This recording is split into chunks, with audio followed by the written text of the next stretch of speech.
Narayanam namaskritam naram chaiva narottamam devim saraswatim vyasam tato jyotire nishtaprayashu bhadreshu nityam bhagavata sevaya bhagavati uttama bhakti bhavati naistiki nigama kapadosgaitam param shukam mito dravi samitham pibata bhagatam rashamarayam ahora hora sikabhubi makam Krishna sadhamapagate dhamakine karunashta dvishamasha paranako dunoditam Twamapiyadapashuta pishutam vibhusam apyarana virambaraksharam prakyahiduhu mahoraditamanam sampleshanyavanam usanti nanyatam Om Aganatimanandasyangarangana Saragya Chaksurun Mididam Yanatashmai Shri Gurave Namaha Sri Chaitanya Manobhishtam Stapitam Yana Bhutare Shayam Rupakaramayam Darati Swaparadikam Vandeham Siguru Siyata Parikamanam Shigurun Vaishnavam Sta Sirupam Sagaradam Sahagana Raganatam Vitam Stam Sadevam Sadvaitam Sabadutam Parijana Saitam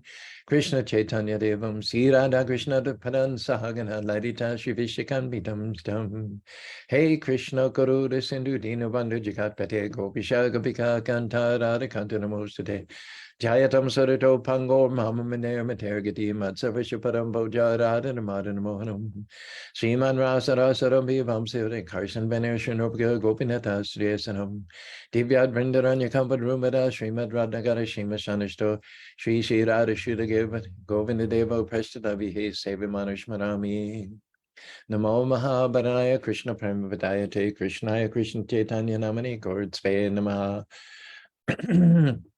Nama Om Vishnu Padaya Krishna Pistaya Bhutare Srimati Bhaktivedanta Swami Tinamani Sarasati Devi Guruvani Pacharini Nirvishesa Nivadi Vaskada Desana Sri Krishna Chaitanya Prabhu Nityananda Shri Advaita Gadadhar Srivasadi Gaur Bhakta Vrindam Hare Krishna Krishna Krishna Hare Hare Hare Rama Rama Rama Hare Hare. Good morning, Rob, over there on Zoom. Gene, always the first one to come on board. We're praying for Gene. He's experiencing extreme health challenges. So our best wishes and good vibrations and Asharvads, blessings go in your direction. My Bobby has appeared with a big smiling emoji and two llama emojis. I don't know if I shared it with you, but on Janmashtami Day, we had a birth here in the llama herd, a beautiful boy. He was the Krishna color. He's a bluish gray color with beautiful white socks and banana ears and little white tips on his ears and a white tip on his nose. Looks to be perfectly healthy and carries himself like a king, aware of his inheritance of color and timing from the Supreme Personality of Godhead, Krishna. We're very excited. First, we thought there's no other name we can give him other than Sham, but then there is one other jet black llama, about 2 years old, 2.5 years old, whose name is Sham already. So considering that we already have a Sham in the herd, then we decided the more obvious choice for a name is Krishna. So Krishna Das is the newest member of our herd. If you're in the area, come and check him out. He is our pride and joy right at the moment. We originally acquired the 8.5 acres on which the temple sits in 1991 because of a Krishna-colored llama. Some of you may have heard the story before and others not. The land became available from the Catholic Church for an unbelievably low price. What now 10 years later, when the land's over $1 million, it's almost, you can't even, it's like astounding. But I think the Catholic Church needed to sell some property and raise some cash pretty quickly. And prices, of course, weren't then what they are now, not even close. But still, we were offered the 8.5 acres on which the temple sits, the most prominent elevated site in all of South Utah County. The Wasatch Mountains to the east, what they call the West Mountains to the west, I-15 freeway just 3 miles away. At any time you can stand on the temple veranda and see the cars going north and south, and vice versa. The cars can see the temple as well. Okay, long story short, we were offered the land for $75,000 purchase price. We had to raise $25,000 as a down payment. And we knew we had to do it quickly because at that price, this choice piece of land would not last more than a couple of days. And in fact, we later found out that after we locked in the price, gave the down payment and signed the contract, there were two other offers that came in where the people, proposed purchasers, spontaneously offered more than what was the $75,000 purchase price. And anyway, we had $17,000 in the bank at the time. We needed to raise $8,000, like almost instantaneously.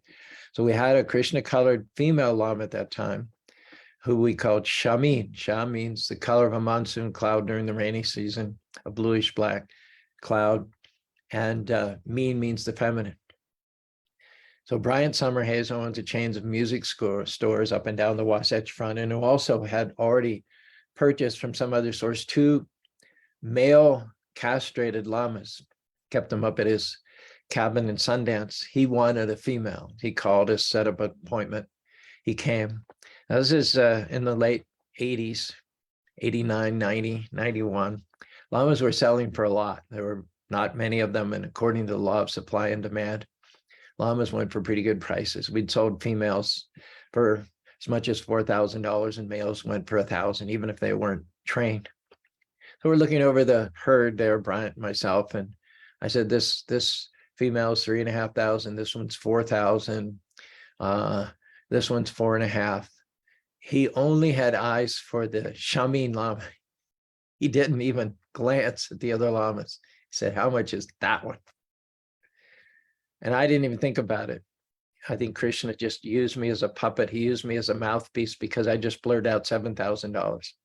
He wrote out a check for $7,000. So it was because of that Krishna colored llama that we had in 1990 or 91 that we were able to acquire the property on which the present gorgeous temple sits.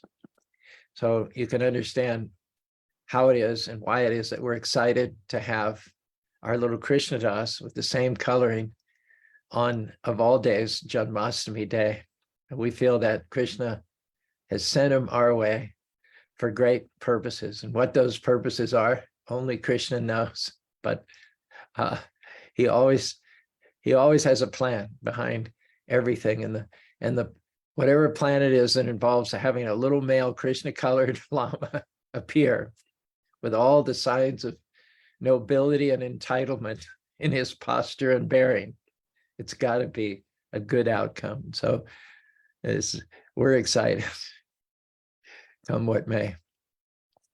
Now we turn to, and also speaking of excitement, I'm headed off tomorrow morning to Columbus, Ohio. They're having a Festival of Colors on Saturday in a park right downtown Columbus. So I'm very excited about that. I'm determined to use most of my inventory of 14 rap songs. I've got it all figured out. I'll stick one or two in between each one of the other performers. And I've got them from less important, from when very few people are arriving in the beginning, progressive as the day goes on, to the more impactful and the most important. And in the afternoon, when there's a maximum crowd, I've got the Bhagavad Gita in 4 minutes. I've got several songs about the soul, and I've got our ever popular Rock On Hanuman song. So I think in my mind, I've got it all lined up. As I perform more and more often, things become clearer in my mind, becomes more obvious what I'm meant to do and how I'm meant to use the resources that I have. Speaking of that, also, I'm in touch with Jake Emlyn, the #1 Krishna conscious rapper in the world. He's all fired up, along with Sam Lafie, to come here for the March 30 and 31st Festival of Colors. He also had an offer from Mexico to go down there and perform. So we're trying to combine that that opportunity with him. We'll pay the fare to America, and then Mexico will only have to pay his fare from Salt Lake City and maybe back again. And we'll be reaching out to other temples as well. So Jake Emlyn, E-M-L-Y-M, if you like rap music and poetry, which I'm sure Rob does and Carmen does, and others of you may well like it, although you've not necessarily tried your hand at it. Jake Emlyn, I can't recommend him highly enough. He is the preeminent Hare Krishna rap musician, and we're very excited about having him come here March 30 and 31st. In the course of our texting back and forth, I asked him if he wouldn't share some of his lyrics with me. I told him, I'm already using your song, Consider the Soul. I said, I'm pirating your song, Consider the Soul, already. And in parentheses, I said, don't worry, I'm an old guy with only 1/100th of your talent. But then I went on to suggest that he send me some of the transcripts of his other songs. And I could reciprocate also by sending him my Bhagavad Gita in 4 minutes, my soul songs, my karma songs. I would get the best that deal. And his songs are out there, but sometimes it's hard to, rap artists sometimes speak so fast. It takes a long time to discern what each and every word is. I've been trying it, and it's extremely time consuming. It's a lot of fun, but it's time consuming. So if he's willing to send me the lyrics all written out in advance, and I can reciprocate, so you might see some more entries, additions to Krishna's, Charu's rap song inventory. Imagine at the age of 76, getting yourself a career as a rap artist and flying to Ohio, to Calgary, to Michigan, to Miami to employ those newly discovered skills. In any case, let's get down to the business at hand here, which is extremely pleasing. We've got a really rich description of the Trikuta mountain area and the heavenly planets.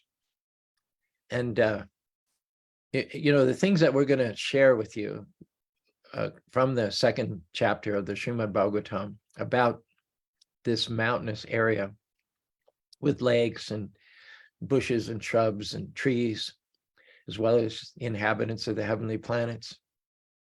It's from where we are on Earth, this description, which is going to be forthcoming, it's almost unimaginable. It's to say the very least, it's mind-boggling, the descriptions that are going to be forthcoming. And yet we have to keep in mind that the glories, the beauty, the majesty of the heavenly planets pale, ladies and gentlemen, in comparison to the spiritual world. As we read through this today and in future sessions, we're humbled, we're awed. We come to realize that this realm which we inhabit, Utah, United States of America, planet Earth, and there are a lot of glorious things here. There's no question. God's creation cannot be other than glorious because it's coming from the supreme creative aesthetician, the supreme artist, Lord Krishna. So there cannot be parts of God's creation which are other than aesthetic, as long as they're kept in their natural state. When man has open source copper mines and is scouring, scoring the breast of the earth for mining purposes and agricultural purposes, industrial agriculture, then there becomes a lot of unwanted byproducts, a lot of junkyards, a lot of auto wrecking yards. The air becomes polluted, the water becomes polluted. Nevertheless, I think I'm on fairly solid ground to say that wherever God's creation is untouched by the greedy hands of mankind, there are going to be amazing things. Yad yad vibhuti mad satvam shrimad orjitam tatareva mamate jamse sampadam. Krishna says that whatever there is in all of the material world, and Krishna is including the description of the heavenly planets in this, it springs from but a spark of my splendor. So just as the glories and beauties of the earth planet pale in comparison to the glories of the heavenly planets, the glories of the heavenly planets pale in comparison to the glories of the spiritual world. And as I said yesterday, those who go to the heavenly planets being elevated to the heavenly planets by dint of their pious, righteous activities here on earth. They enjoy there for some time, and then they come back. They're on a Ferris wheel, as it were. The Ferris wheel takes you up, but then you crest, and then you go back to the bottom again, and then you go up and down. This material world is described as a process wherein the spirit soul goes up and down. Brahmana, Brahmito, Kanabhagaji. We've been to the heavenly planets, presumably many times. And here we are back again on Earth. What's the purpose of aiming for the heavenly planets when we already know from past experience and from the knowledge you get in the Bhagavatam that we're just going to end up back here again at some future point in time, ending up where we started out? There's no profit in that. Evam Shadaram Pranupadam. The Martya Lila, the verse says that one's constantly coming and going up and down, up and down.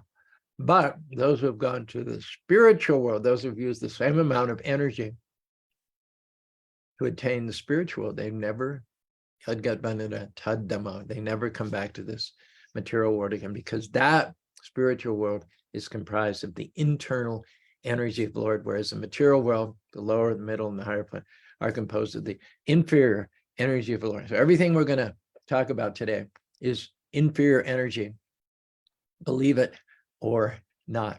And one last thing I mentioned before, I have this software that goes with the treadmill. So while I'm chanting rounds and reviewing verses in the mornings, I can go to any part of the world I want.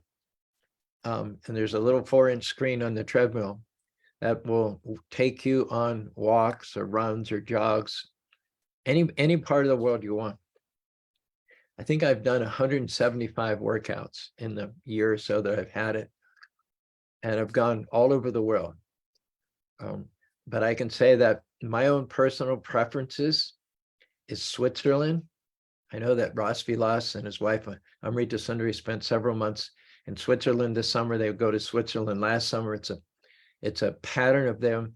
They apparently have an apartment, maybe one of Ross Vilas's academic colleagues from University of Utah, or there's some reciprocation or sharing there. I can understand Switzerland, the walks, the mountain views, the scenery, the green, lush meadows, the Swiss cows. Beautiful, beautiful area for walking. Switzerland is a personal favorite of mine. Another one is Italy. They've done a great job with the hiking trails in Italy, especially around Lake Como. I love that. And last but not least, I kind of held off. Doing the Hawaii series for a long time, because everybody talks about Hawaii. You get kind of sick of it. You get jaded hearing about Hawaii this and Hawaii that and Hawaii this and Hawaii that. So you think, the whole world's talking about Hawaii. I'm not gonna go along with the masses. I'm gonna go to Aruba. I'm gonna go to more exotic, less known parts of the earth, St. Thomas. I'll go to Portugal. And I resisted going to Hawaii because of all the cliches that you hear about Hawaii, all the gaga, the brouhaha. It's kind of, you want to push back against it. But a couple of months ago, I just said, okay, let me do one Hawaii walk on Kauai or the Big Island or Maui or something. I have to tell you, I'm hooked. I don't know, there's something about Hawaii. Now I understand why everyone goes gaga over Hawaii. I don't know, there's something about it, I don't know what it is. It has to do with the beauty and the ocean views and some or other, the openness of it. I come from Pennsylvania, and Pennsylvania is gorgeous, but it's closed in. There's trees and tree covering and clouds and mountains, and it's all right. It closes you in. It encloses you and envelops you. When I first came to the West Coast in California and Utah, I don't know, I just felt more expansive. Just felt like you're living life on a bigger stage, a greater scale. Maybe just my imagination. But Utah, obviously, in more than just a metaphoric sense. We, by Bobby and I, have been able to breathe. We've been able to spread our wings and fly in Utah in a way that I don't feel I would have ever been able to do in the confines of Pennsylvania. So in the same way, I feel that I'm lost the train of my thought. I've lost my point. If anybody can help me out here in the comment section of Facebook, or Rob, feel free to jump in here. I actually forget what got me. Oh yeah, okay. So Hawaii. Forgive my 76-year-old brain.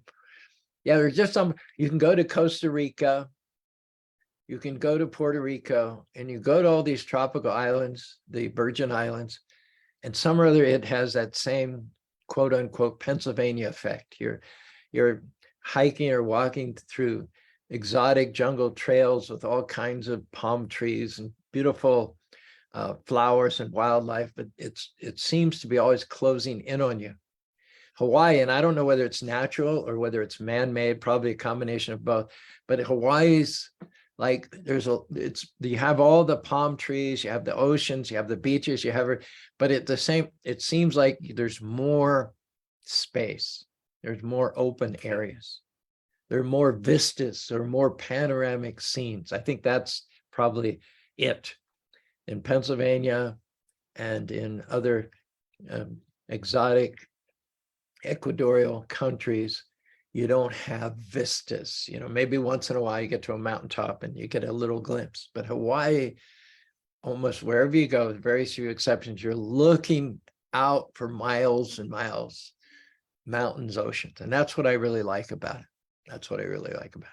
Anyway, I mentioned all of this because even in this Earth planet, there are glories, there are wonders. I don't want to sell Earth planet short. There's more on Earth, more wondrous things than you could ever see in 100 lifetimes. And yet, compared to Earth, this heavenly planet, it puts Earth to shame. So here, let's talk again about Girivada, the Trikuta mountain, in the shadow of which Gadendra is sporting in a lake with his wives. The Trikuta mountain it's a very, very significant, a very glorious mountain from a number of different points of view. The first point is that Trikuta means it has three peaks, one of gold, one of silver, and one of iron. So someone could say, oh, what are you talking about? Sure, there's no such thing. Well, there's no such thing where we are, but that doesn't mean there's no such thing. One time in Australia, a fellow asked Prabhupada a question: what are we to think of Lord Brahma riding a swan? And Prabhupada said, there are so many things beyond the range of our experience. He said, honestly, what have we experienced? We've experienced our mother. We know we suckled milk at her breasts. We know that for a fact. We were there. We know we have a nose on our face. If you look cross-eyed, you can see the nose on your face. And we know a few things. Right now I'm sitting, there's a wall 3 feet away. There's another wall 7 feet away. There's another wall 4 feet away. I can't see beyond the walls. I can't see at a distance. I can't see very well without my glasses. So what, if you insist on only acknowledging as real the things that you can see or directly experience, it's insignificant. What we've directly, personally experienced with our limited senses is next to nothing. Most of what we know by having read about it from books of authority. We read about the wonders of China, the South American jungles. We read about the depths of the ocean. We read about life forms that live a mile deep in the ocean. We can't go there, but someone's gone there with the right equipment. We read about it. So what we know from our own experience is very, very insignificant. So Prabhupada said, you cannot discount the swan carry of Lord Brahma because you haven't been everywhere throughout the universe. We've only been in a very limited time and space, a pocket, a cubbyhole of time and space. So anything is possible, and anything that you can conceive, someone said, is possible. If you can conceive it, it exists somewhere. So here we're just reading about Trikuta Mountain, one peak of which is iron, one peak of which is silver, and one peak of which is gold. Now, here's another astounding fact for all you skeptics, for all you empiricists. The Trikuta Mountain is surrounded by an ocean of milk. It's surrounded by an ocean of milk. We have oceans of salt water here, but it's described that in the heavenly planets, there are different types of oceans. Some of them are mango, some of them are papaya, some of them are milk, all kinds of variety in God's creation. One of the features of God's personality is he likes variety. I heard that God has made, botanists have categorized 65,000 species of beetle. And why would there be a need for 65,000 species of beetle? You'd think 5,000 or 6,000 would suffice from an evolutionary or ecological point of view. And it's true, they would suffice if God was just a functionalist, if God was just a pragmatist, God just did the needful. But God is much more than that. He's an artist. He's a riotous, crazy, prolific artist. He doesn't stop at the practical. He doesn't stop at what is needed. He goes far beyond that. His artistry is lavish, excessive, if you will, above and beyond our ability to imagine it. God is the most creative, prolific, productive artist. And so 65,000 species of beetles, just because God is a riotous, lavish creator. So similarly, we have various types of oceans, which are described as existing on a heavenly planet. Now, here's another thing. The height of the mountain is described as 80,000, 10,000 yojanas. And one yojan is 80 miles. That means that the height of the mountain is 80,000 miles high. It's also described that this mountain is as wide as it is high. So that means it's not only 80,000 miles high, but it's also 80,000 miles wide. It's covered, the word is avrita. Its feet are covered by the milk ocean. And the milk ocean is imagined or described as washing the sacred feet of the mountain. When an exalted personality comes to us, having traveled some distance, oftentimes one receives that personality by offering a nice seat and then a bowl of liquids, yogurt, milk, and water, so that one can wash the feet of that exalted visitor. When you travel, your hands and your feet get overheated, and your feet are mixing with everything that's there on earth, the dust and the bristles and our property here, it's the goat heads. I don't know if you have goat heads where you live, but they are a bane. They are a bane. Especially you walk around in bare feet with Crocs on at least 5 times a day. You get a goat head in there. You're just walking along, all of a sudden you go, yeah, and you leap up on one foot, you reach, you kick off your Croc, and you, on one leg, you pull that goat head out. And then the trick is, don't just throw it back on the ground, because I guarantee you that on the way back, 5 minutes later, it'll find you. It'll embed itself a second or third or fourth time. So put that goat head in the dumpster, put it in a trash can, put it somewhere where it can't track you and follow you, because I swear those things know how to find you. In any case, when you travel barefooted, there are going to be all kinds of things that are going to happen on the foot level. And so to offer a foot wash, a foot bath to an exalted guest is considered very good etiquette. So the imagery is that the ocean of milk is washing the feet of this beautiful, beautiful mountain. And as we go on here in the second chapter, the mountain is further described, in addition to the three main peaks, which are silver, iron, and gold, there are many other secondary peaks, which are full of jewels and minerals, decorated with nice trees, creepers, and shrubs. The opulence of the mountain, not only its height, not only its breadth, its prominence, its sheer size, but its opulence also comes from the ores, the raw materials that are embedded within its breast, you might say. And those raw materials include minerals and jewels, as well as the decorations of the mountain, which consist of trees, creepers, and buds.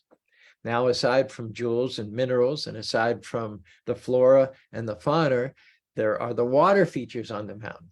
Most people who get opulent, who make enough money to build themselves a big mansion-like house with multi-bedrooms and a gate and a fence surrounding it and security features, sooner or later, more likely sooner than later, they're going to want a water feature, isn't it? It's just a sign of wealth, affluence, and opulence. You know, if one has wealth, it's only a matter of time before one's wealth manifests, among other ways, in terms of a water feature. Now, here on our 20-acre property in Spanish Fort, Krishna has been very kind. He sent Shri. He sent wealth in our direction. And so, following the general tendency, we have a wrought iron gate. We just got a federal grant from the government to further secure the property with wrought iron fencing, beautiful, attractive wrought iron fencing on either side of the gate. And before we were able to break ground to build the temple in 1996, the building department stipulated that we had to have 200,000 gallons of water on hand in case of a fire. Never mind that there isn't a piece of wood in the entire building. Never mind that there's nothing about the building which is combustible whatsoever. Rules are rules. So we had to have 200,000 gallon reservoir. Well, rather than have an unsightly, ugly water tank, we decided we would build a lake. And we rented a bulldozer from United Rentals. We had it on site for a couple of weeks. And Bobby and I weren't able to do the detailed work. We had to hire an expert operator for that. But we did the initial work. We had a great time gouging out this great hole in next to the temple. And we figured as long as we're going to have a 200,000 gallon reservoir of water in the property, we might as well make it attractive. Bobby went to someplace near Antelope Island. She bought whole dump trucks full of rocks. And they brought these rocks and we placed them with backhoes. Bobby has put a waterfall feature in there, and she's got a fountain in the middle of the waterfall. There are sitting places, there are benches and swings where you can sit alongside of the lake and be relaxed, soothed by the sound of the waterfall and the sound of the water feature. And the sight of it, of course, is very, very pleasant as well. So we also followed the same sequence. When wealth comes to the Krishna devotee, it's not surprising that they would want to plant nice flowers and nice trees, that they want to have brag on Krishna's goodness by having opulent circumstances on the property, which inevitably include a water feature. And so included in the description of the opulences of this wonderful mountain and the heavenly planets are various descriptions of waterfalls and fountains. And in fact, Gajendra himself is in the middle of a lake. Presumably we can imagine he's sucking up water into his trunk, and then he's showering himself, and he's showering his wives, and vice versa. They're showering himself with water. So there's a saying that comes. It says, does the moon beautify the night, or does the night beautify the moon? Consider, does the night beautify the moon, or does the moon beautify the night? There isn't really an answer to that question, is there? There isn't. But one thing is for sure, when the moon and the night come together, they both beautify the sky, isn't it? Similarly, the question is asked, does the lotus beautify the water, or does the water beautify the lotus? We have, if not lotus flowers, we have water lilies in our 200,000 gallon lake. So someone might ask the question, do the water lilies beautify the water, or does the water beautify the water lilies? And no one can make a choice to say the water is better than the water lilies, or the water lilies are better than the water. It makes no sense to make that kind of a call. But one thing is for sure, that both coming together make for a beautiful, beautiful, beautiful pond, isn't it? So similarly, does the mountain beautify the reservoirs of water in the Trikuta area, or do the reservoirs of water beautify the mountain? Does the mountain beautify the jewels, or do the jewels beautify the mountain? You see what I'm saying? Do the jewels beautify the trees, or the trees beautify the jewels? We can't say. There are not answers to these questions. But one thing is for certain is they all come together by God's divine aesthetic arrangement to glorify the creation, to glorify the whole, the overall, the sky, the land, the landscape, the panorama is all glorified. So we've talked about the mountains, we've talked about jewels, we've talked about trees, we've talked about water features. Now let's talk about something called gulma. Gulma are shrubs. They're not tree status, they're not flower status. They're just those shrubs which seem to crop up everywhere. Some people call them weeds. If you study them further, you'll find that most of those things that are called weeds are actually quite useful. God doesn't create excess, doesn't do anything that doesn't have a purpose. We have farsleen. Farsleen grows wild all over our property. It's a kind of a ground covering plant. It enters the garden. It's along the roadside. And some people call it a weed, but actually it's full of nutrition. It has more nutrition than spinach and kale or bok choy or any of those things. You can just pick the farsleen leaves and chew them, get a lot of nourishment from it. It has a kind of a sharp taste, which is extremely pleasant. So the gulmas are not insignificant. In this world, we'll wax poetic about the flowers and about the trees and about the fruits, but nobody will write a poem about a shrub, about a weed. That's almost unheard of. And yet Uddhava, who is the most intimate associate of Krishna, who is Krishna colored himself, in the 10th canto of the Srimad Bhagavatam, he's sent to Vrindavan. Krishna sends his best friend, Uddhava, to Vrindavan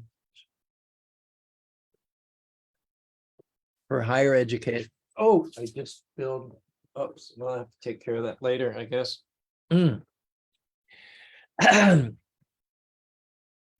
Uddhava is an intimate of Krishna in the Dwarka setting. Uddhava is from the Yadu dynasty. He's known Krishna all his life. They're like this together. Uddhava can read Krishna's thoughts. Krishna can read Uddhava's thoughts. Sadavodayam, Sadanamriyam, like two peas in a pot. But Uddhava has known Krishna in an opulent setting. Aishwani Ganate Sabhajagata Aishwari says that love for me, Krishna says, love for me, which is weakened by awe and majesty, is not as strong as love, which is not reinforced by awe and majesty. Uddhava's love and relationship with Krishna was tied up in the opulence of Krishna being king and in Dwarka. Krishna sent Uddhava to Vrindavan for what we might refer to as higher education. He sent Uddhava to Vrindavan to study the gopis, whose love for Krishna is not patterned or conditioned or predicated from palaces or gold or jewels or silver or fine clothes or protocol or servants or any of that. Love of the gopis is unmatched, unparalleled, because it is totally spontaneous. Even when Krishna left Vrindavan, the stimulus to their love, which was, of course, was Krishna. Once Krishna left Vrindavan, The, the effect on the gopis was not that they forgot about him and that their love abated, but that their love blazed up 10 times, 100 times hotter in the absence of Krishna. So Krishna sent Uddhava to Vrindavan to study the gopis. And after Uddhava had spent some time with the gopis, he was so dwarfed. He felt that his brand of love was defeated by the unconditional love of the gopis. And this is what he says in the 61st verse of the 40th chapter, the 10th canto of the Vrindavan. Now remember, gulma, shrubs, weeds are not the source of inspiration in this material world. Mostly we try and get rid of them, regard them as insignificant at best and as a nuisance at worst. We invent things like Roundup to get rid of the gulma, the shrubs. But here's the reverence that Uddhava comes to feel for even the blades of grass, the dust, and the shrubs of Vrindavan. The shrubs of Vrindavan are the source of poetry for the greatest devotee of Krishna, unmentionable, unthought of in this material world, on this earth planet.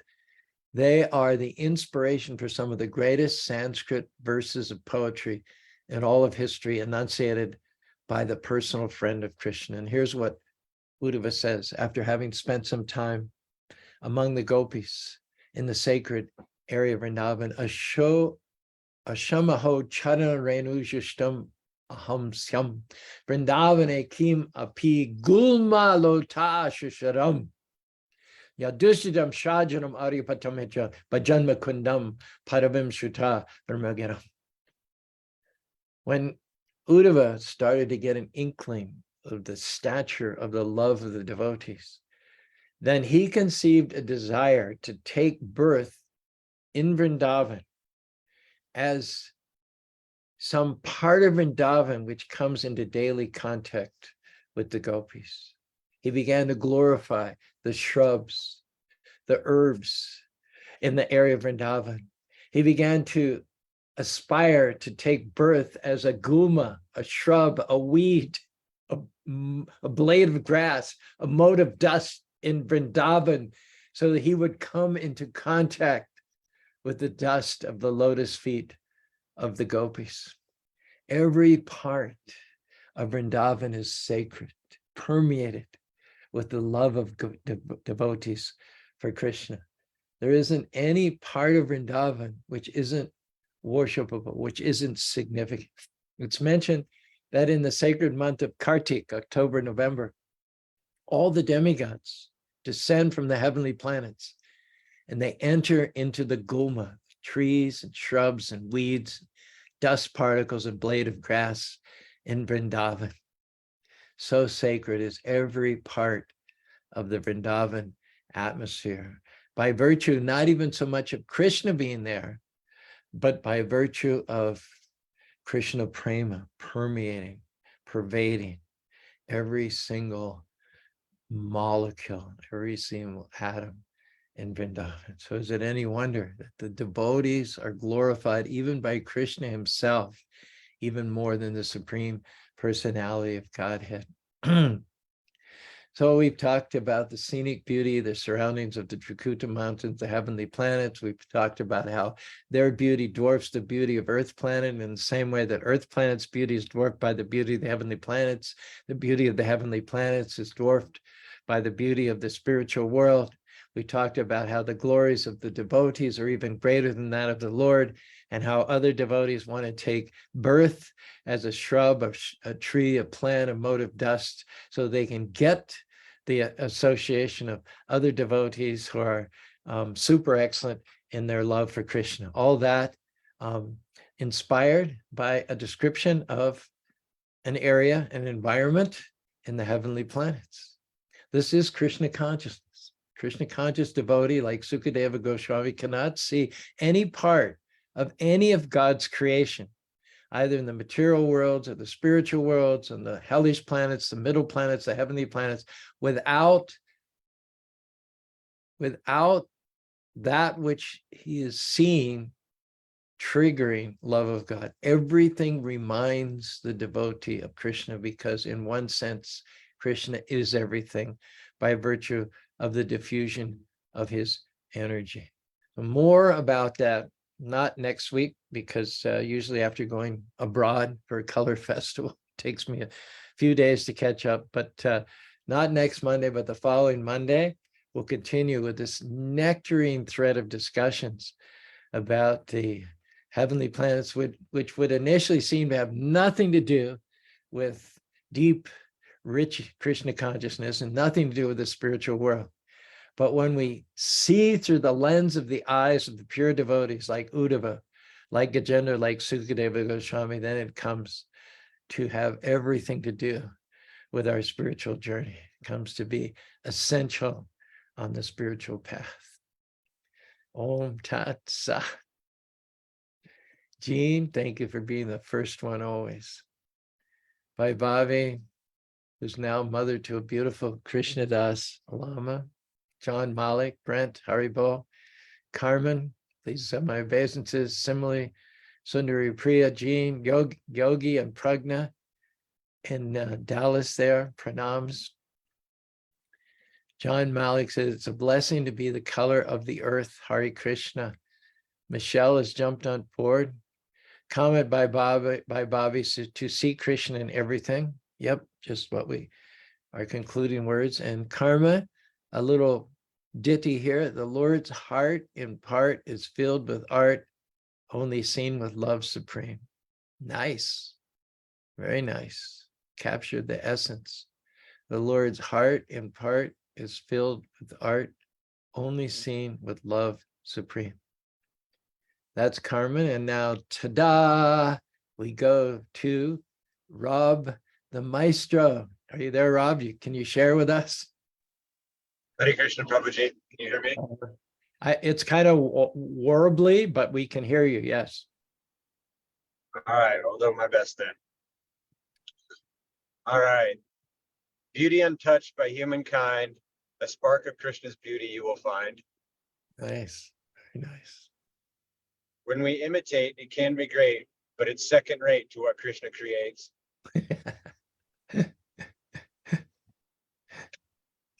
Is it the moon's light or the dark of night that makes it beauty in our sight? Mm-hmm. Mm-hmm. In Krishna's creation, everything has purpose and nothing is worthless. Very good, very good.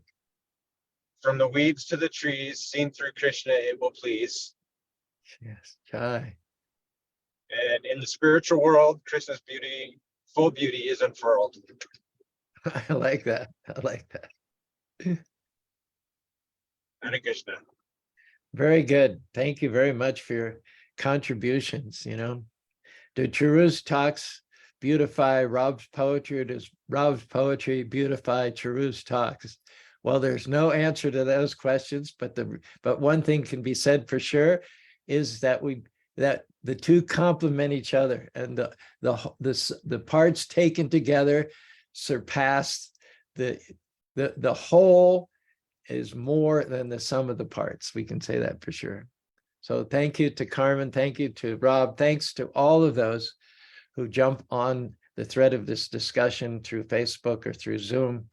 We're all partners and we're all arm in arm, linked together, moving back to home, back to Godhead.